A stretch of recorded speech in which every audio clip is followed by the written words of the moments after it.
Part 2. What if the biggest spiritual awakening in history didn't start in a palace or a temple, but in a desert?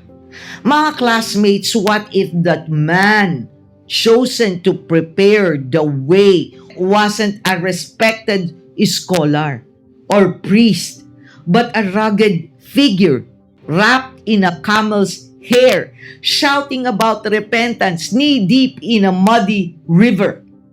What if his message wasn't just for people 2,000 years ago, but for you today? We're living in a time of digital revolutions, moral confusions, and identity crisis. But one voice is still echoes in the wilderness crying, "Repent! Prepare the way of the Lord." Is it possible that in the middle of all this noise, mga classmates, we're missing the one message that matters most? But before we get started, mga classmates, a short housekeeping. Don't forget to click that like button, subscribe to Pulot Aral, smash that notification bell, mga classmates, so you can be updated via email every time I upload our Bible reading and reflection. Contents like this are not promoted by YouTube algorithm. We are truly not in the times anymore, mga classmates. The topics about God are interesting and really not popular unless there's an interview of a popular person. So in fact, it is restricted. So share Pulot Aral videos as well if you find that it helps you to read the Bible and develop a more intimate relationship with our Lord. Mga classmates, this will help a lot to really bring people here and be able to start reading the Bible. Mga classmates, the reason I'm truly insistent on spreading God's words are because do we really love our neighbors? Don't we want them to be safe? Another thing, mga classmates, feel free to comment below and share your thoughts on the questions that will be posted before the end of this video of Mark 1 verses 4 to 8 in relation to our current life. In addition, mga classmates, if you have not seen part 1 of Mark 1 that tackles verses 1 to 3, please do watch it for better appreciation of the Gospel of Mark chapter 1, mga classmates. This is Doc Jean. Welcome to Pulot Aral. Let's dive in.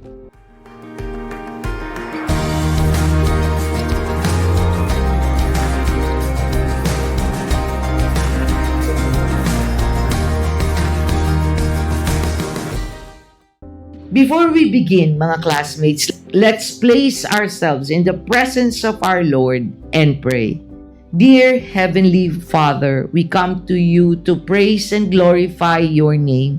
May you grant us, Father God, the grace to understand the truth of your words. Grant me, O Lord our God, the humility to speak your words in reverence, and for my classmates to have clarity and discernment of your words, not mine, as they watch and listen. May I humbly and faithfully fulfill your purpose in this video, Father God.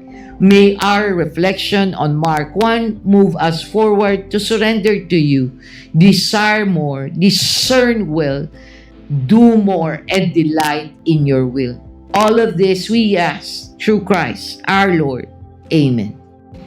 Mga classmates, let's now read Mark 1 verses 4 to 8 for the second part of our Bible reading on Mark chapter 1. I will be reading from the ESV version. John the Baptist prepares the way. John appeared baptizing in the wilderness and proclaiming a baptism of repentance for the forgiveness of sins. And all the country of Judea and all Jerusalem were going out to him and were being baptized by him in the river Jordan, confessing their sins. Now John was clothed with camel's hair and wore a leather belt around his waist and ate locusts and wild honey. And he preached, saying, After me comes he who is mightier than I, the strap of whose sandals I am not worthy to stoop down and untie. I have baptized you with water, but he will baptize you with the Holy Spirit.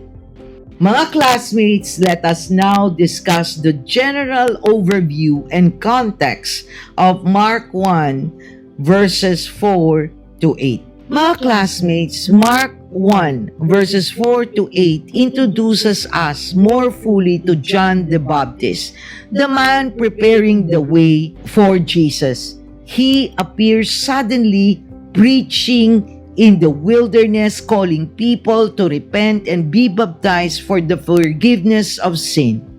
Just wasn't polished.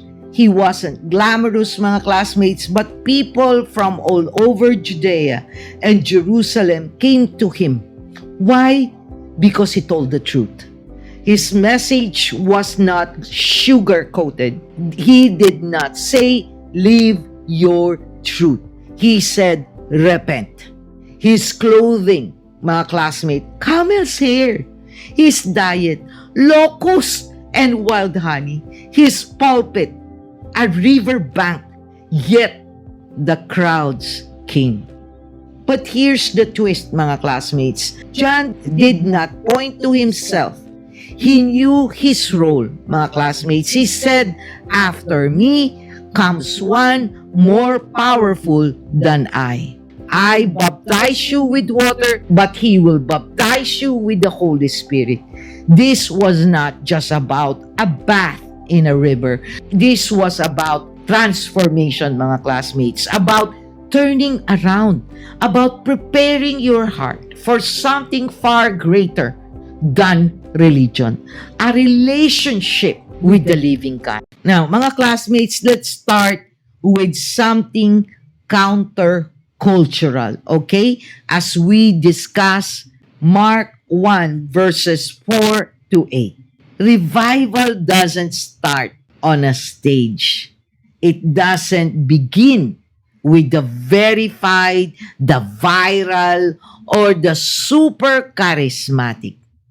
Sometimes it starts with a dusty voice in the wilderness, wearing camel hair and eating locust. Mark 1 verses 4 to 8 reminds us, God does not need celebrities. He needs clarity. He doesn't seek influencer. He sends messengers.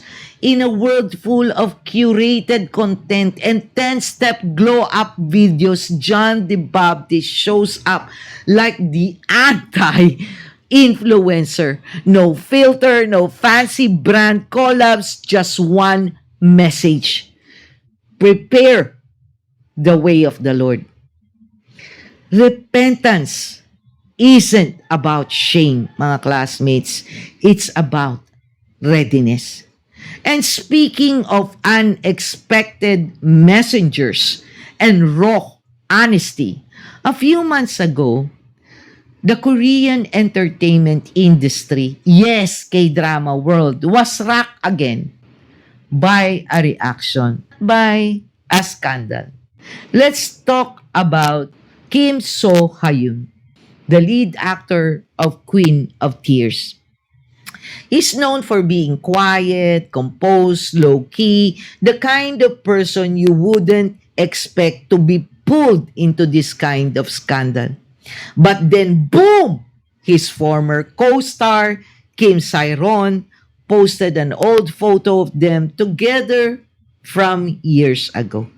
She was underage, supposedly at that time, but having a relationship at that age wasn't still illegal in SK. Still the timing, the backstory, the whispers. And when Kim Sairon tragically took her own life, our culture did what it always does. Got to blame someone, anyone. And suddenly, Kim So Hyun was in the crossfire. So what did the people expect? A crisp press release, a lawyered up damage control statement. But what happened next was different. Kim Soo Hyun showed up, eyes red, voice trembling, and said something you don't often hear from a big Hallyu star. I'm sorry. Not because he was guilty, but because people were hurt. People who worked for him. People who loved him. People who depended on him. Mga classmates, that's not PR. That's repentance. Not the I did something wrong kind, but the I care deeply and I want to heal what was broken kind. Though many accuse him again of not being sincere. And the funny thing is, mga classmates, the very people who are accusing him of this and that are the very people who, one way or another, hurt Kim Sairon by using or bashing her over the internet when she was still alive. People! Right? Repentance isn't always about guilt, mga classmates. Sometimes it is about giving space for grace. Mga classmates, John the Baptist wasn't calling people to shame them. He was calling them to clear the clutter. To say, Lord, there's room here. Please come in. He wasn't standing in the temple. He was out there in the wilderness. No spotlights, no luxury aesthetics. Just brutal honesty. And in our current landscape, in what happened to Kim So Hyun, that same voice echoes, not from the Jordan River, from a crying actor whispering, I'm sorry, in front of a nation that loves to judge. That moment, mga classmates, that was a preparation for healing, for restoration, for truth. Maybe that's our challenge today. We all want God to move. We want Him to fix our lives, fix our relationship, fix the world. But have we prepared the way? Have we cleared the clutter? The pride, the bitterness, the I don't need anyone, I got this attitude. God cannot fill a heart that's already full of self. And let me remind you, mga classmates, repentance is not weakness. It's courage. It's wiping your tears, owning your mess, and still saying, I'm not perfect, but I'm ready. So whether you're a global star or just trying to make it through the day, you matter.